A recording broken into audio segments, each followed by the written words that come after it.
Okay, it is my great pleasure to introduce our session. Oh, wow, that's us up there. This is so recursive. Well, my great pleasure to introduce our session on Barrett Brown and his prosecution and Anonymous with some amazing people. Kevin Gallagher, Ahmed Ghappour, and Gabriella Coleman will be talking a lot about this case, and I'm going to allow them to introduce themselves, even though they need no introduction. So, thank you. Well, thanks for coming out today. I'm personally incredibly excited to be here at Hope. And what we're going to do is introduce ourselves. I'll introduce myself in a second. Each one of us is going to talk for about 10 minutes. We're going to also do a little bit of a kind of interactive Q&A for another 10 minutes, and then we're going to open it up to the audience. So I'm going to begin. My name is Gabriella Coleman. I'm a professor at McGill University who has just finished a book on Anonymous that will be out this fall. And I'm tasked with giving a little bit of background about Anonymous. Is it possible to show the slides? Okay, great.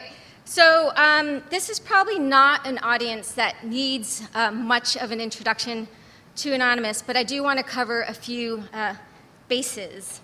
They have emerged in the last number of years as the kind of global face of dissent in many, many different areas of the world.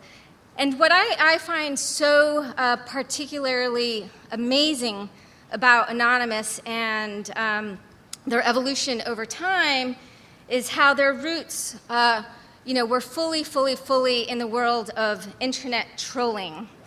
And there was this one very famous moment in the history of Anonymous in 2007 when Fox News had a broadcast and they heralded Anonymous as the internet hate machine. And if you guys haven't seen that segment, I really recommend it. But right after that segment, Anonymous released a video, and I'd like to play a short clip, and hopefully it's audible, because I think it really gets at how immersed Anonymous was in the world of trolling. So let me pull that up. Okay. Fox News. It has come to our unfortunate attention that both the name and nature of Anonymous has been ravaged. Can you hear that? As if it were a whore in a back alley and then placed on display for the public eye to behold. Allow me to say quite simply, you completely missed the point of who and what we are. Unfortunately for you, this is not some secret club where we gather in the clubhouse, swapping old porn magazines and Daddy's Everclear. This is not some internet gang of pale nerds who will spend everything attempting to break into your computer. This is not some group of desperate and depraved individuals who are looking to ruin everyone else's lives because their own are pathetic. We're what you, deep down inside, want to do to your wife when she doesn't make you dinner when you come home.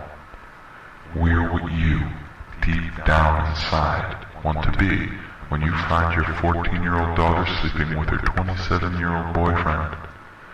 We're what you, deep down inside, wish you could be when your wife cheats on you, when your son hates you, when your daughter leaves you, when the waiter spills wine on you, when your boss ridicules you. We're what you could never be. We are everyone and we are no one. We are anonymous. We are legion. We do not forgive. We do not forget. We are the face of chaos and the harbingers of judgment. We laugh in the face of tragedy. We mock those who are in pain. We ruin the lives of other people simply because we can. That's probably a good place to finish. We ruin the lives of others simply because we can, right? And so the great thing about this video is that it really kind of conveys just how deep Anonymous was in the world of trolling. And these were some of the quotes from the video, just in case you couldn't hear the audio. But I'll go over them pretty quickly. So it was quite surprising when Anonymous in 2008 kind of shifted gears and started to engage in activism. And Basically, since 2008, they've gotten involved in all sorts of campaigns, from Tunisia to Occupy. They became particularly famous when they protested the Church of Scientology, when they supported WikiLeaks back in 2010 with DDoSing. Now, one of the interesting things was that the militant wing in Anonymous grew in the fall of 2010. And by the militant wing, I mean those who started to engage in distributed denial of service attacks and hacking for political purposes. And what I have up here is a chat from the end of January 2011. And this came right after 40 warrants were issued in the United States for people involved in DDoSing PayPal. And then there was also a number of arrests in the UK. And Anonymous 9 is talking about, how it's pretty unbelievable that the state is going to crack down really hard against Anonymous. And I particularly like the next slide, which says, I can't see it on my screen here, so I have to turn around. It's amazing the way they're pursuing us all so thoroughly.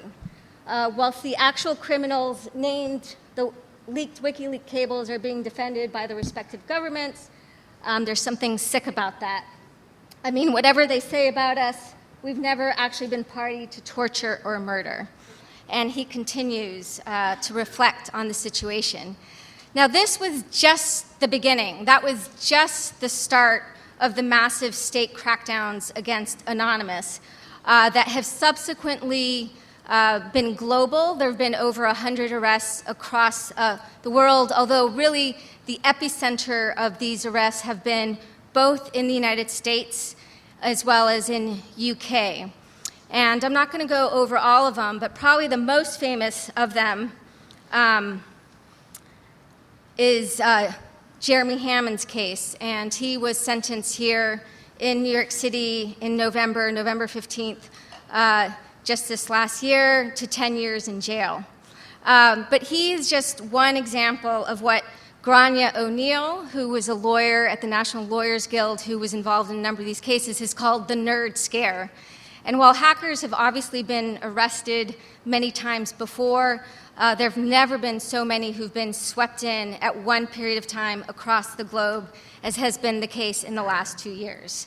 Now, Jeremy Hammond's case is interesting because he hacked with impunity against corporations, police departments. He deleted all the files of Stratford.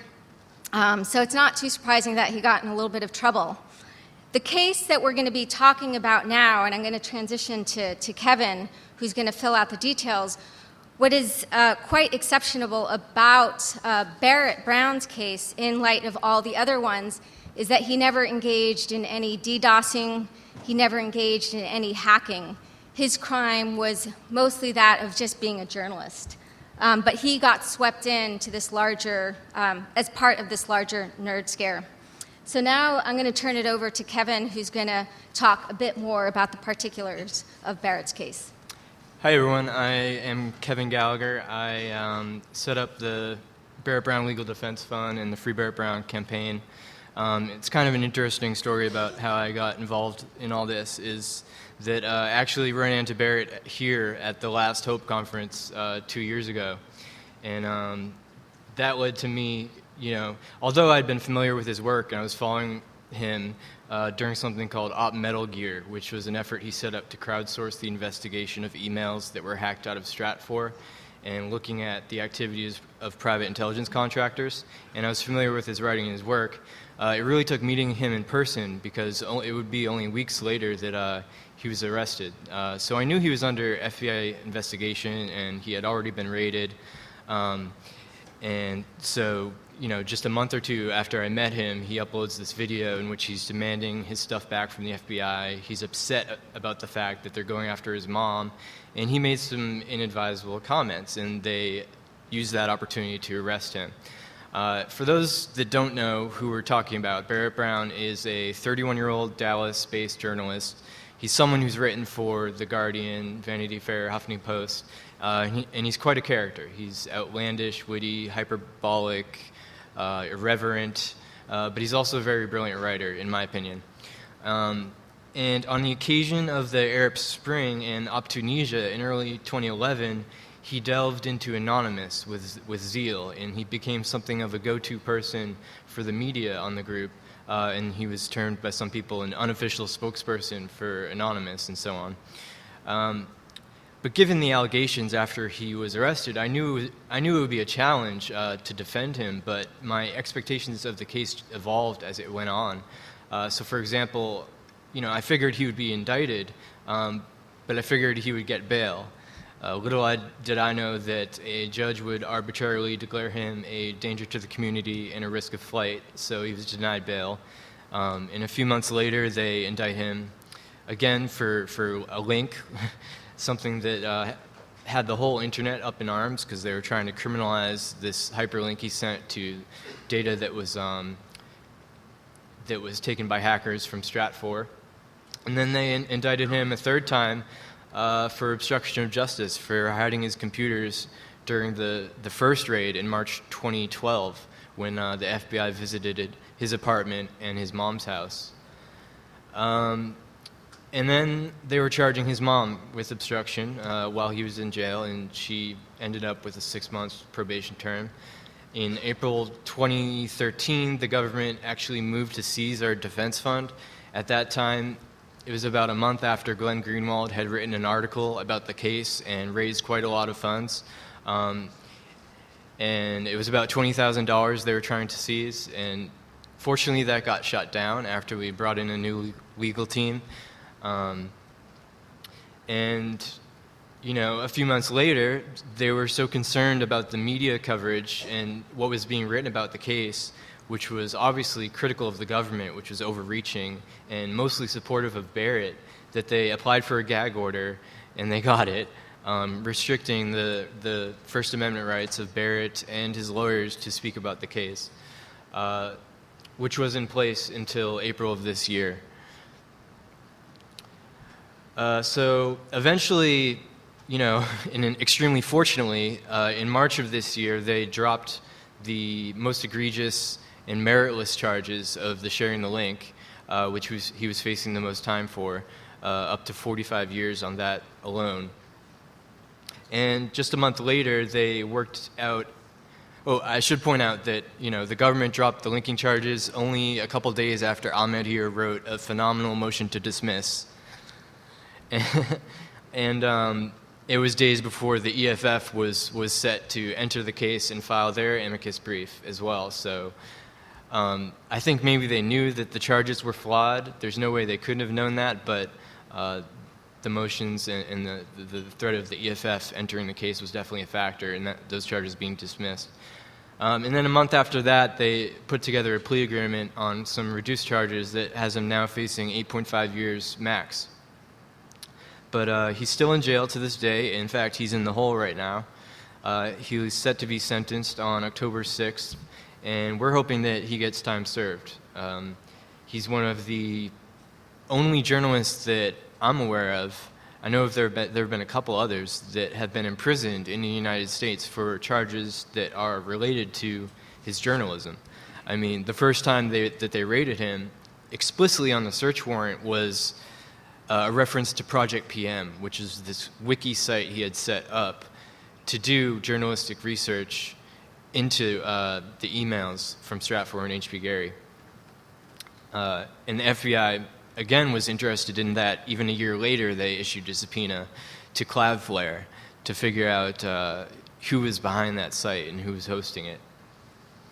So I was truly surprised by some of the excessive tactics that were used in the case. The gag order, the going after his mom, the subpoena that I just mentioned. But in terms of the Free Barrett Brown campaign and how that got going, it all happened very gradually. It just starts with, someone gets arrested and starts with the hashtag FreeBB. And then we kind of realize, hey, we need a website. So we get in touch with his family and friends, and we set up a website, and then you need a donation site. So you get a WePay or a PayPal or something like that. and you get into social media, Twitter, Facebook, and you start to formulate a campaign. You have a mailing list, you start putting out press releases, you reach out and get prominent supporters. Barrett has many prominent supporters. Just recently, Pussy Riot came out in support of Barrett. We also have Noam Chomsky, Julian Assange, Glenn Greenwald are all on our website with support statements for Barrett. But I want to point out that this is not going to be the last time that something like this happens, or this is not going to be the last journalist or hacktivist who is over-prosecuted. So I think anybody can really do this in terms of setting up support campaigns and doing advocacy and jail support and legal defense. I know my inspirations were things that came before, like it was then called the Bradley Manning Support Network, but now Chelsea Manning. And so I would hope that people can kind of learn that it's very important to set up campaigns for people who are arrested and to get them access to defense that is competent, basically, private legal defense. And with that, I want to turn it over to Ahmed, the lawyer. Hi, all. Hi. Oh, wow. I thought there wasn't anyone here. Hello. My name is Ahmed Ghappour. I'm a professor at the University of California, Hastings College of the Law. There, I run a clinic that focuses on sort of these security and technology issues. And the whole point of that clinic is to basically intervene in cases like this, joining the usually appointed attorney and trying to provide sort of either technical expertise or some sort of cultural competency in a lot of these cases. Closer. Okay. All right, that's a lot better. Okay, so I just wanted to briefly talk about a couple things that, in my opinion, make a prosecution a persecution, because I think that's the title of today's panel, and then hopefully that will set us off for some great Q&A. So the first thing that comes to mind as to what makes a regular prosecution a persecution is that the suspicion or the investigation or some component of pre-indictment was based on otherwise protected speech. So you see this coming to light more and more with the Snowden revelations. So for instance, folks could be targeted for using privacy tools like Tor. In fact, who knows if folks will be indicted for developing certain IT and privacy tools. Most recently, we've got the Silk Road, the alleged Silk Road administrator indicted amongst other things, actually writing some code that enabled folks to use his website, or to use his hidden website. That is, to me, 100% pure speech. Another sort of indicia of what makes a prosecution a persecution might be something like the unknown, where I might not know what you're up to, and therefore I just criminalize it. So you see this a lot actually with terrorism cases and religion. So somebody might say, and by the way, it's an irony that I should talk a bit about my history. I started off, I used to be a computer engineer working on distributed systems and supercomputers and stuff like that, and then went to law school, became a patent litigator, and then started doing all this Guantanamo work. And so what's strange is that the national security work I've done both in Guantanamo and later in the US doing all these terrorism cases is strangely what I find to be uniquely my value add to these cases. So I join these cases and I sort of think about how the government goes after potential terrorist suspects. And lo and behold, it's very analogous to what they're doing right now with information activists and generally what you might call hackers. So, and it all revolves around the unknown. So somebody could say, something in a foreign language, and you might have two different interpretations of what that means, and so you go with the one that's culpable, and that's how you get your search warrant, or that's how you get your indictment, or that's how you get your conviction. And In this case, it happens a lot with technology. Whereas I don't know why somebody might be using Tor. I don't know why somebody might develop code that allows something like Silk Road to occur. But rather than sort of tell a judge or my colleagues in law enforcement that I don't know what this is about, let's investigate further, I just kind of push ahead full steam. And at the end of the day, it comes out in these cases. So I think Biela was talking about the threat of anonymous, how it was trumpeted in media a few years back. And most of us think that that doesn't really exist anymore. But in Barrett's case, the government actually alleged that he and Anonymous were trying to take over the world. So it's true, yeah. And so the first time I read that, I laughed too, but then I started to cry a little, right? Because that's basically calling them, just almost short of calling them something like the Taliban at the end of the day. So the difference between the unknown and acknowledging the unknown is a search warrant. Sometimes it's an indictment, as I said, for something like sharing a hyperlink. And the sharing of a hyperlink, for those that aren't familiar with the exact sort of conduct that Barrett was charged with, amongst other things, but it was hyperlinking, cutting and pasting a hyperlink that led to a public website that on that website it contained a dump of what is now known to be the Hammond hack of Stratford.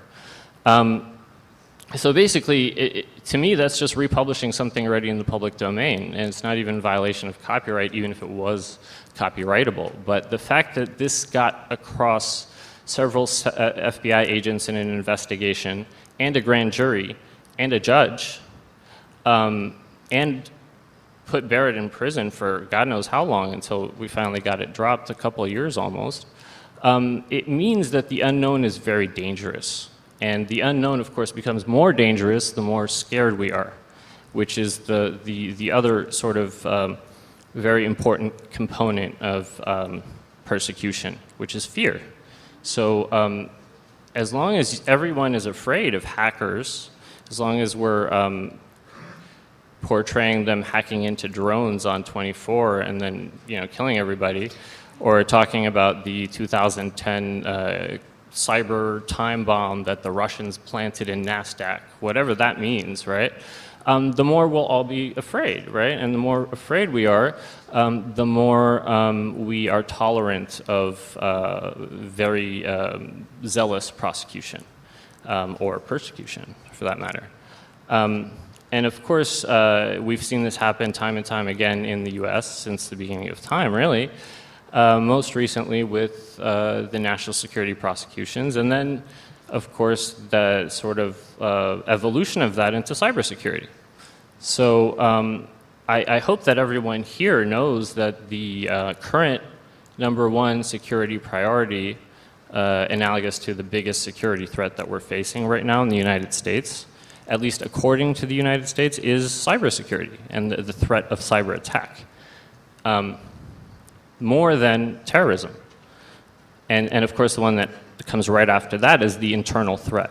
And that's essentially the Manning-Snowden threat of having an employee with access who feels like something is unjust and might go and leak it. The third priority is terrorism, counterterrorism, which is a strange sort of paradigm, I think. And this is becoming more worrisome to me, and I don't think it will change the sort of trend that's happening right now with these prosecutions, because we currently regard a cyber attack as something that could sort of rise to the level of violence, that rises to the level that warrants, or that rises to the level of the use of force. This is now our government's position, as well as most governments in the West. So if you think about it, the way that international law works, customary or actual treaty-based, is basically, if you strike me, I can strike you back, to simplify. And so if your cyber attack is considered to rise to the level of force, that means I can respond in kind, which means I can respond forcefully, using weapons, actual kinetic tools to hurt people. And now that we've sort of entered this paradigm, it's only been, I think, at most 5 or 6 years. I think I'm afraid to actually tell you what I think, because it's just going to get a lot worse. And hopefully that will just give us some food for thought for the Q&A. I'm not going to depress anyone anymore. That's what I've got. Thanks. Great. Well, why don't we transition to a couple of the questions that we thought we would toss out to each other, and then we'll open it up for discussion for a long Q&A. So I'm going to have you start, Kevin. Sure. So as he was kind of hinting at, the threat of hacktivists is, and cybersecurity is the #1, U.S. threat, and you see the word hacktivist mentioned explicitly at the most recent Senate Intelligence Committee hearings. James Clapper, in his report, hacktivist is right there. It's included in the threat assessment to the U.S. So what is the biggest attempt to delegitimize Anonymous that you've seen in the last few years? So that's a great question, because you have to imagine the state is going to dip into propaganda to try to delegitimate the movement Anonymous. And there was one very particular moment in time where I felt like this happened. So in late January, February, there was a slew of protests against SOPA and in Europe against ACTA, both copyright agreements. And there was this certain moment where left-leaning Polish parliamentarians took the Guy Fawkes mask to protest ACTA. Who here has seen that photo? Okay, it's really incredible. It was the first time that government officials actually took on the symbol of Anonymous, of Guy Fawkes, to engage in a political protest. A few weeks later, there was an article that was published in the Wall Street Journal. And it was based on a kind of secret meeting with Keith Alexander, who claimed that Anonymous had the capability of taking down the electrical grid in 2 years. It was very vaguely stated. There was very little information. I mean, it really seemed like a classic case of FUD, fear, uncertainty, and doubt. It was pretty remarkable that it even got published, I felt, because really there was no credible evidence behind it. But I remember thinking right at that moment, okay, is this going to stick? Is this the moment where that kind of cyber terrorism framing is going to be placed on Anonymous? And I actually think it didn't stick at that point. There was a slew of articles that came out afterwards saying, this is not believable. A lot of security professionals wrote it off, and things just moved forward at some level. But nevertheless, I think it was a pretty vigorous attempt by the state to do that sort of delegitimization, and it could have succeeded. And I think in the future it can. But that has been the sort of most notable attempt I've seen so far. Can I ask you one more? So we've seen incredible surges of activity from Anonymous at particular times, like during the Chanology protests against Scientology, or in early 2011 during the Arab Spring, and during LulzSec.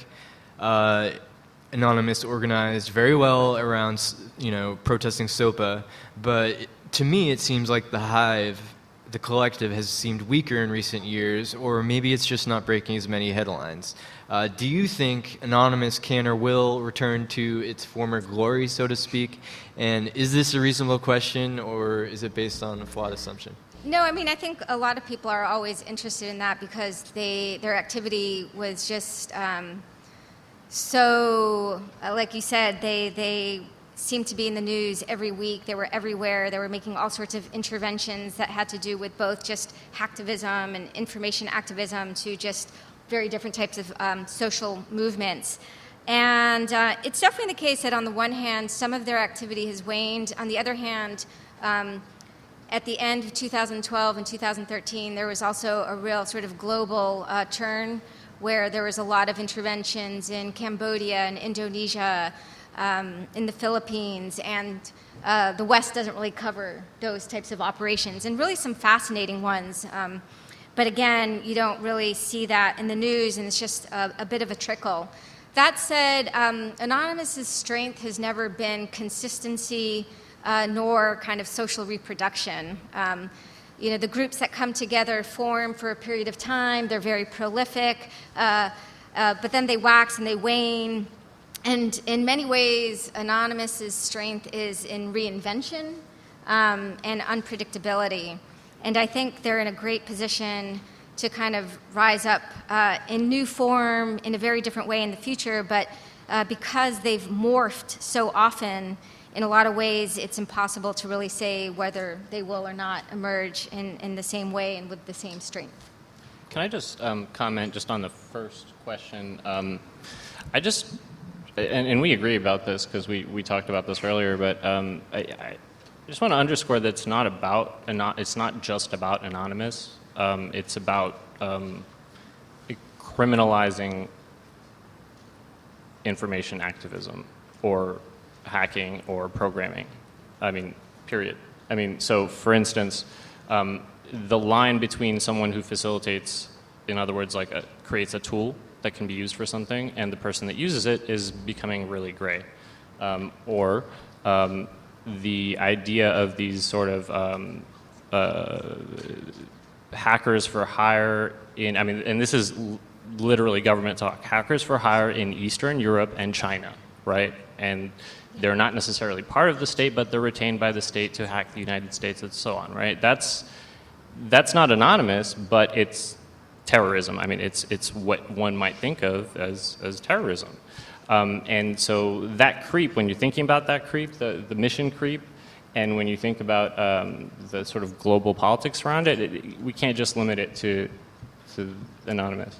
Great. So I have two questions. One is directed at Kevin, and then the other one is for both Kevin and Ahmed.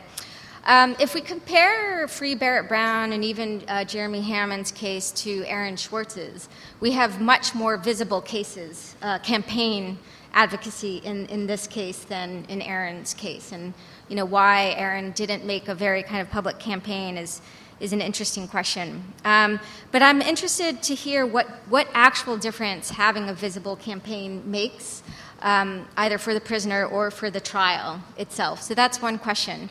The second one has to do with Project PM. What is really fascinating about Project PM was that it was a wiki that was really trying to collate and catalog what is disparate information about the private security industrial complex. And no one was really putting it all together in a public way except for Barrett Brown, right, with the efforts of others involved and Anonymous. And I want to know, or I'm interested in hearing, how much do you think his role in Project PM had to do, kind of compel the state to go after him in a pretty, swift and hard way? Those are great questions. Well, first, I think it's worthwhile to mention, how Aaron was dissuaded from doing a campaign by his prosecutor, Stephen Hyman, because the night after he asked for donations for his legal defense, the prosecutor was so mad. That's right. And basically said, "Oh, you just destroyed all your chances at getting a good deal or whatever." But I think the campaigns make a huge difference because when you have public visibility and you can get media covering the case, when these prosecutors know that they're being watched, their behavior changes. And I actually observed that over time. The types of things that they would say to justify, what they were doing actually changed.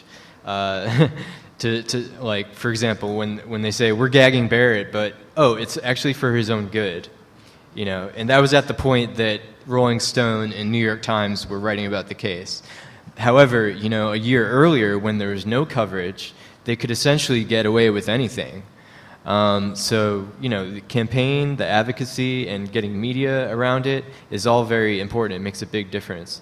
And I'd say, without a doubt, Project PM had a role in him being targeted by the FBI and the feds because it's right there on his search warrant. that they were seeking info for the domain name for that wiki. So for some reason, the FBI is still interested in Project PM. We are doing a panel on that tomorrow, by the way, at 4 p.m., if anyone's interested in learning more about Project PM. And I guess I have a couple questions for Ahmed. Why do you think the government casts such a wide net when dealing with defendants like Barrett? Some of the strange things I saw was including social media posts in their filings and referring to statements that were made by supporters. Do you think it reflects fear or hysteria? Do you think it's an attempt to intimidate us, to keep us away from supporting the defendant? Does the prosecutor actually perceive a threat to their case from what's in the media? Or what? Exactly. I think they do so because they can, and it goes back to the unknown and the lack of competence. Some people are privacy activists, some people are security activists. I'm a competency enthusiast. I want everyone to be competent. I always tell the feds, thank you, competence, that's right, there we go, yeah. So I always tell the feds, actually, like almost literally, I don't care if you put a camcorder in my shower, just don't interpret it to mean that I'm going to set off a bomb somewhere, because that's crazy. And that's what I always see in these cases. Not in those exact sort of descriptions. But the idea of bringing in social media, I think what you're referring to is essentially a retweet of, basically I think that... they did it to you too. Yeah, they did it to me. So I think Trevor Tim had tweeted a Glenn Greenwald article about Barrett, to which I just retweeted, and somehow that got brought into court for me to be gagged. So somehow I adopted not only, I think I just bypassed Trevor and went straight to Glenn's article, and those became my words, according to the government. And anyone who knows anything about linking or social media or how this stuff works or the culture of the internet knows that that's complete bullshit, right? So, but try explaining that to a judge in like 30 seconds, right? So they do it because they can, and it highlights a much bigger problem, which is the complete lack of competence in the judiciary, but also the bar, the criminal defense bar, and the DOJ on technical issues.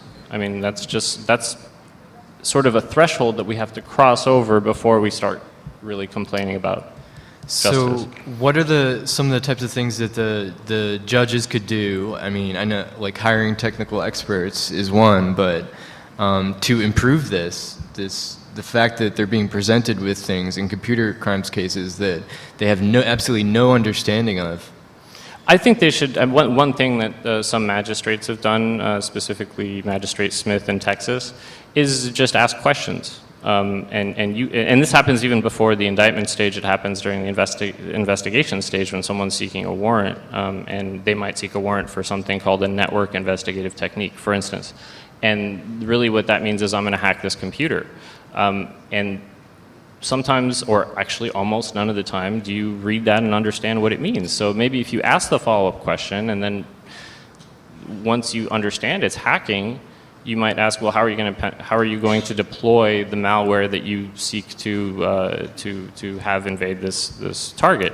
And the answer might be, well, through a phishing attack. And then the follow-up question might be, oh, that's odd, because if you do a phishing attack, how can you particularize the target? It might be anybody's computer. So if I'm the target in my email account, I could be checking my email on someone else's computer. And then the malware would get deployed on someone else's computer, and it wouldn't be constitutional, and so on. Nobody really does that. So the first thing might be to ask questions. The second thing might be, as you say, some technical expertise. A lot of the courts, ironically, that have a very heavy patent docket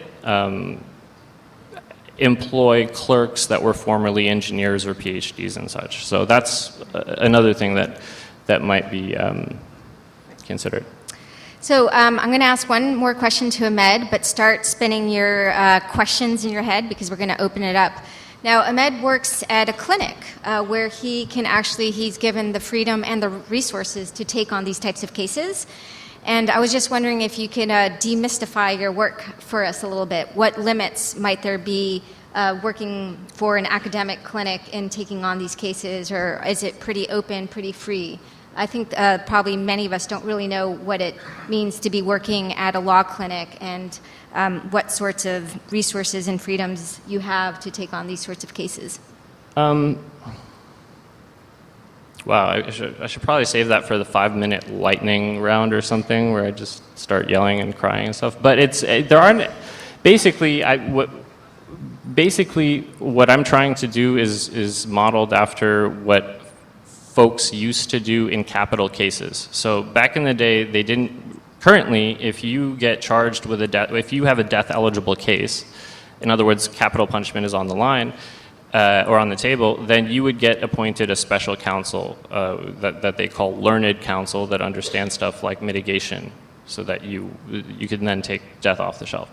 And so, what I'm trying to do is provide some level of expertise to lawyers that are doing these cases. And so Barrett's case initially, I didn't want to get on the case as lead attorney. I wanted to help the federal public defender kick ass.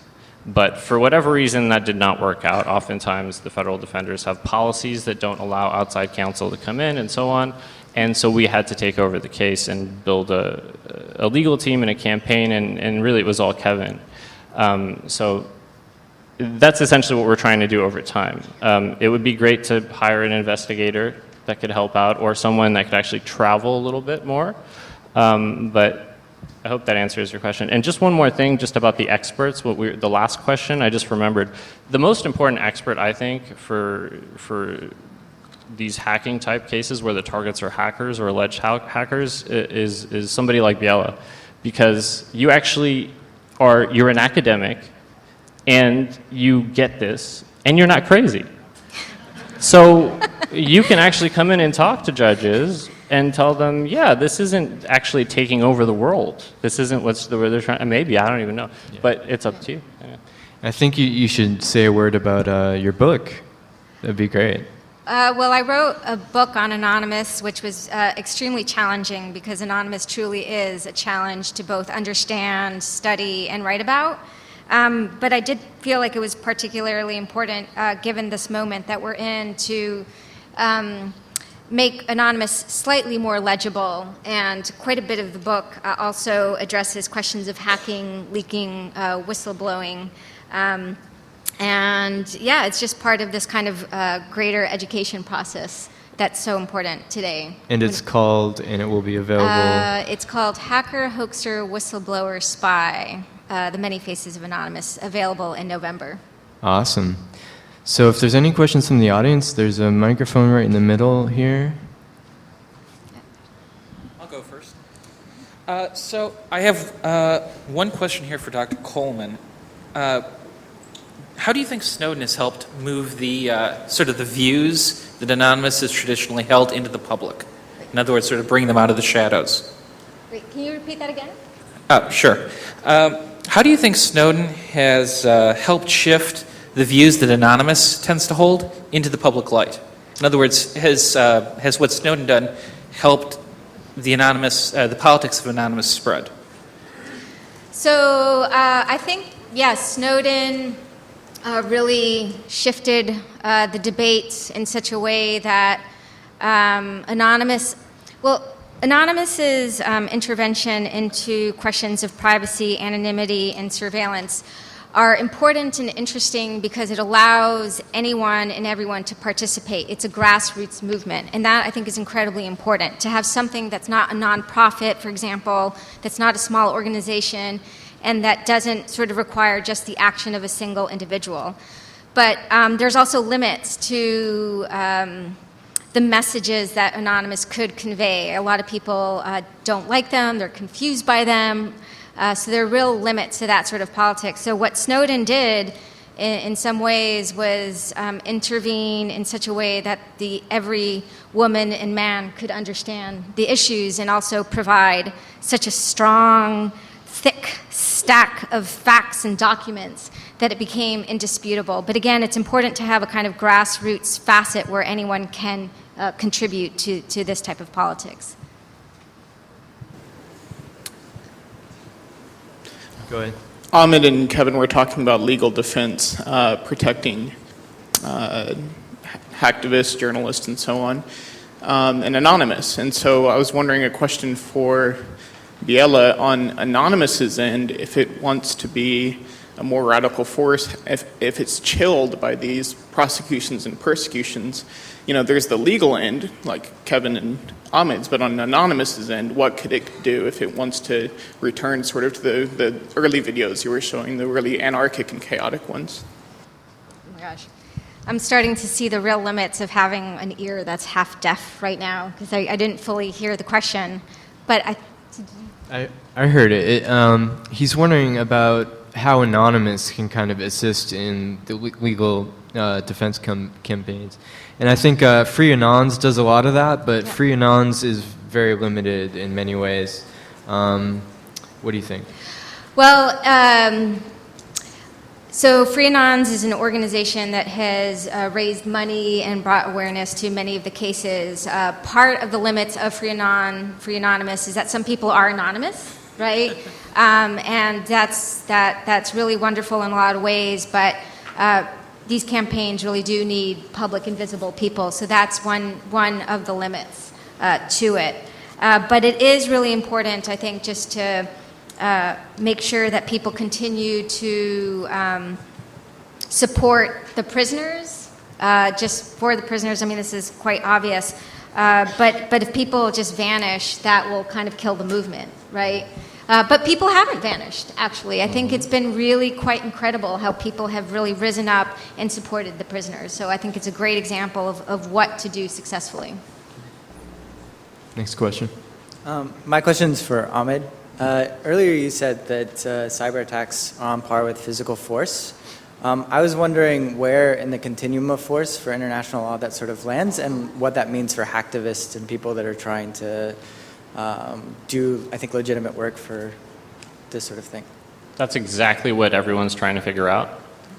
So basically the question was, I think, that I said that cyber attacks can rise to the level that warrant a response, a physical response in force. And so the question was, how does that work? And everyone is trying to figure that out right now. I mean, that's the subject of many law review articles and, policy papers. And such. I mean, yes. I want to thank you very much for all of your efforts. It's very inspiring. The other thing I had a question about was I believe that hacktivists are a threat not for damage per se, but because if you look around this room, there's enough knowledge here that we could reach out and communicate with tens of millions of people in a heartbeat and create a mass movement. I think that all this prosecution seems to try to quiet us down. And as you might know, prosecutors cannot be prosecuted if they prosecute maliciously. So what can we do to maybe change the rules where prosecutors could be held accountable? I think that the most important thing,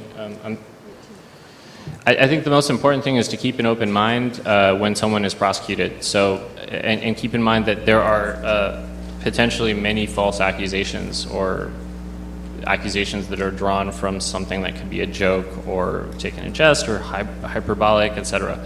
And I think the biggest problem once in starting a campaign, and Kevin, you could probably speak to this, but it's getting over a certain stigma that the prosecution is painted.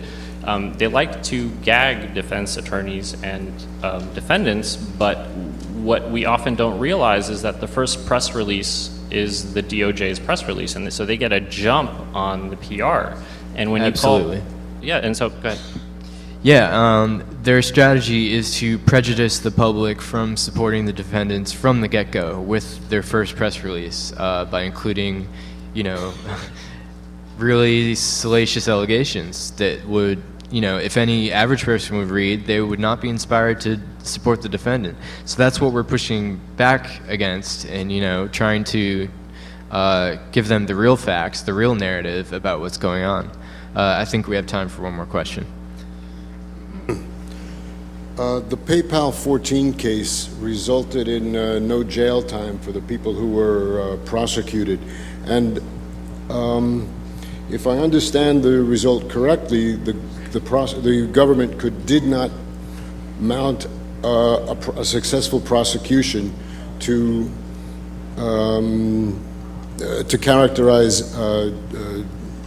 DDoS activities as criminal, and instead, effectively, it could be argued that they were treated as, or they could be perceived to be First Amendment actions. My question is, does this portend well for other such protest activities of this nature? Well, I mean, the idea that DDoS is free speech protest, I mean, analogous to, blocking access in a line at like a physical location, there's no precedent for that anywhere, and I'm not sure if that argument has even succeeded, but do you have any comment? Just my limited understanding is that it was a plea, and so even though my understanding is that it was a plea to a misdemeanor count, so nonetheless, it's still a plea to something that was, criminal, admitted to be criminal. And just sort of on a tangential note, when you don't go to trial, when you don't challenge these issues, even in Barrett's case where the government just dropped the charges, now by dropping the charges, they spare themselves a judge actually saying that these are BS charges. And they spare themselves in the future any sort of pushback from going after someone for the same reason or applying the same sort of investigation. So strategically from the government's end, taking a plea on a case that might go either way makes a lot of sense. Or in our case, dropping the charges. I think to me that was probably the number one reason, if I was a prosecutor, that I'd drop the charges. So that doesn't really answer your question, I'm sorry. I think we're out of time, so I just want to thank everyone for coming and asking these great questions. Thank you. Thank you.